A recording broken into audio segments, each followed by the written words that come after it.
Sega launches its own Space Odyssey, but Samus Aran this is not. This is Sega Masters.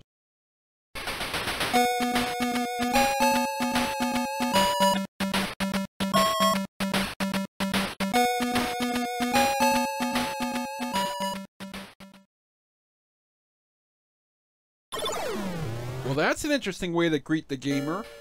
Today we're looking at Zillion, a sci-fi action platformer that serves as Sega's next so-called big game for the Master System, and is held in high regard in many Sega fan circles.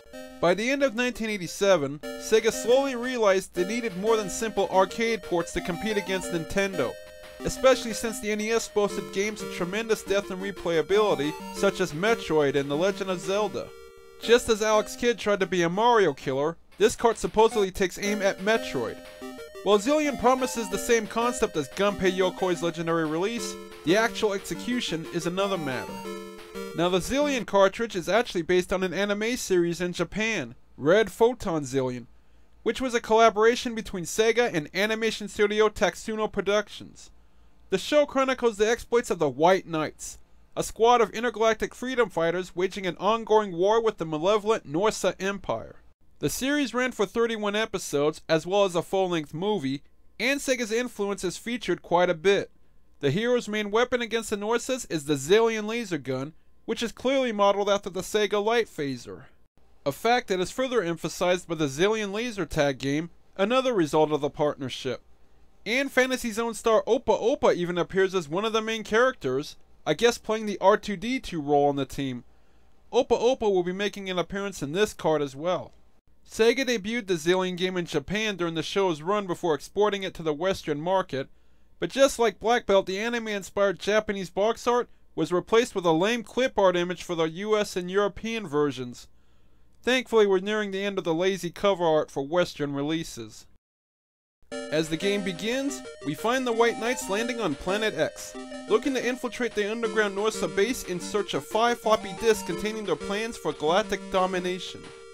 This briefing by your unseen commanding officer gives you the lowdown on your mission. It also mentions that 2 of the knights, Apple and Champ, have already been captured after attempting to invade the base themselves. Thus you take the role of the 3rd member of the team, JJ, the typical immature anime protagonist. Obviously your mission is to find and rescue your 2 allies along with the 5 floppy disks. Then you need to ensure the planet's destruction by locating the central computer and activating the base's self-destruct before making your escape. This intro also includes a small optional tutorial as to how to operate the computer terminals found throughout the base, and even lays out some special codes that might come in handy on your mission. Pretty useful feature if you don't have the manual around. After departing your ship, you jog across the planet's surface, zapping your first batch of Norse cyborgs with the Zillion laser gun, which serves as your only weapon throughout the game. Once you reach the elevator, you descend into the underground base to begin your mission in earnest. The base consists of a series of interconnected rooms that are linked by elevators and tunnels. Each one-screen room has a number of metallic canisters lying around, as well as a computer terminal that requires an ID card to operate. You need to blast open the containers to find said ID card, as well as collect a 4-digit password to unlock the entrance to the next room. You also have to watch out for invisible sensor beams which will sound an alarm, summoning more guards to menace you. The passcode you need to proceed is pieced together by finding symbols in each of the other canisters and memorizing them. Once you've learned all 4 symbols, you then use your ID card to access the computer terminal and input the passcode, which will then unlock the door or elevator to the next room. The symbols initially look foreign, but are easy to remember when you realize all of them are mirror images of the traditional numerical digits stuck together. Your ID card is then returned and you head into the next room where you find more canisters to blast open. And this is how Zillion unfolds for the most part. Some of these containers hold power-ups, such as bread to slightly restore your health, and the scope which will reveal invisible alarm beams, helping you to possibly avoid alerting more guards that you'll have to deal with. As you might expect, the base is set up much like a labyrinth, with a few dead ends here and a few branching paths there. While it isn't too difficult to remember your way around landmarks, it can be easy to get lost if you don't brush up on your map making skills, especially since the game doesn't provide a useful auto-mapping feature. If the Norse soldiers weren't enough, many rooms sport hazards that try to impede your progress, such as these electric barriers. Fortunately, a number of special codes are available to assist you, which are helpfully detailed in the intro. For example, inputting all 2s into the terminal will temporarily disable the barriers, allowing you to pass through unharmed.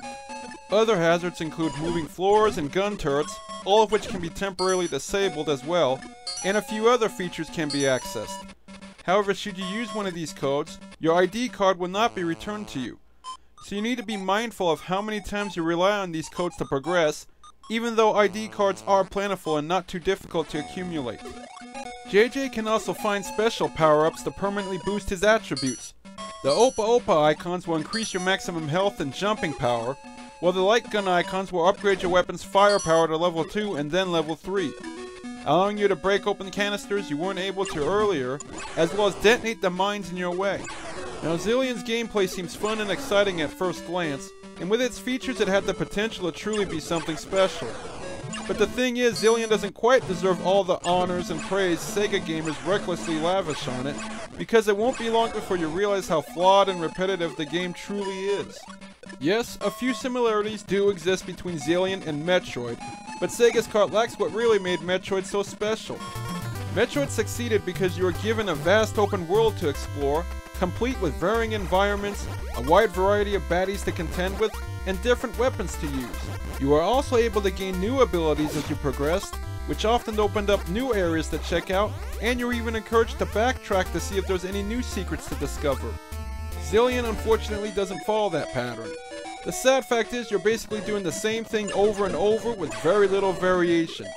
Enter each room, exterminate the soldiers, blow open containers, collect codes, input them into the terminal, head into the next room, lather, rinse, repeat. You don't get any different environments here, just the base and its 75 rooms. Only a few secret areas can be found, mainly by shooting a bunch of shots at certain dead ends, but the only real reason to backtrack is to open canisters you were forced to miss earlier. The mostly mindless Norse cyber soldiers are pretty much the only type of enemy you face, though they do eventually gain the ability to crouch while firing and even shoot vertically up through platforms. You, on the other hand, don't gain any new abilities, even with the leveling up. You're pretty much stuck with the same skill set from start to finish. If anything, Zillion is more comparable to the classic Epic's computer platformer Impossible Mission, which actually features almost the very same concept. Infiltrating an underground base and going from room to room, searching the various objects for puzzle pieces to put together, although you get to fight your enemies in Zillion instead of just avoiding them here. Even the brightly colored visuals don't change very much. Most of the rooms use the same elements, just rearranged to give each one a unique structure, and the only real change throughout the game are the backgrounds. At least the large, detailed characters are nicely done with some good animation. Not only that, the action is backed up with the same single background tune that plays non-stop, which would get irritating if the song wasn't pretty catchy and fun to listen to, as are the other scant tunes that play at different occasions. The sound effects range from the nice laser fire and explosions to weak thuds when you take damage. One way Zillion does try to stir in some variety is with its multiple playable characters. As mentioned earlier, JJ's friends Apple and Champ are each being held somewhere in the base and need to be rescued. Apple is the first one you come across, and once you liberate her from her stasis prison, you get this brief cutscene of her thanking you for rescuing her before she becomes controllable. Apple is pretty much the fast but weak character, as taking hits depletes a good chunk of her health, but she sports very good speed and jumping ability. Later on in the game you come across Champ, who isn't as appreciative of being bailed out of his confinement, but nonetheless becomes playable as well, acting as the slow but strong character that can take quite a bit of punishment. As you might have guessed, JJ represents the balanced one of your trio. You can switch between your three knights at any time by accessing the sub-screen. Usually this means pressing the pause button on the console itself, but thankfully Sega included a much more convenient method of pulling up the screen by pushing both buttons in Controller 2 instead. If Zillion's repetitiveness wasn't enough, the difficulty level is heightened by some unnecessary frustrations.